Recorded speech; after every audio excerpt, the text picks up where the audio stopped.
আসসালামু আলাইকুম রহমতুল্লাহ বারাকাতু।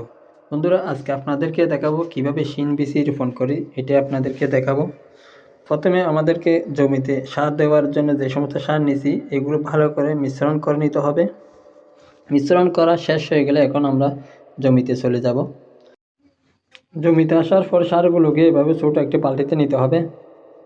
বালতিতে নেওয়ার পর আস্তে আস্তে করে এভাবে জমির চতুর্পাশে সুন্দর করে ছিটিয়ে দিতে হবে। সার প্রয়োগ শেষ হয়ে গেলে এই ধরনের দুটি লম্বা খুঁটি নিতে হবে, 1.5 হাত করে।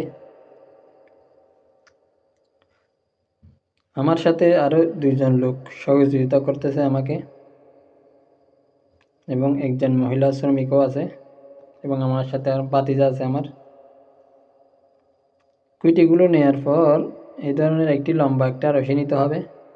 রশিগুলো জমির এই পার থেকে ওই পার লম্বা করে পুঁতে দিতে হবে। পুঁতে দেওয়ার পর রশিগুলো বরাবর পা দিয়ে 2টা সরল রেখার মতো টেনে দিতে হবে। সরল রেখাগুলোর মধ্যে আমরা এখন বিচিগুলো দিব। বিচিগুলো দেওয়া শেষ হয়ে গেলে মাটি দিয়ে আবার বিচিগুলো পরাট করে দিতে হবে, যেন বিচিগুলো দেখা না যায়। এভাবে করে বিচিগুলো পরাট করে দিতে হবে। বিচিগুলো পরাট করে দেওয়ার পর কাজ শেষ। ইনশাল্লাহ 2-3 দিনের মধ্যে বিচিগুলো উঠে যাবে।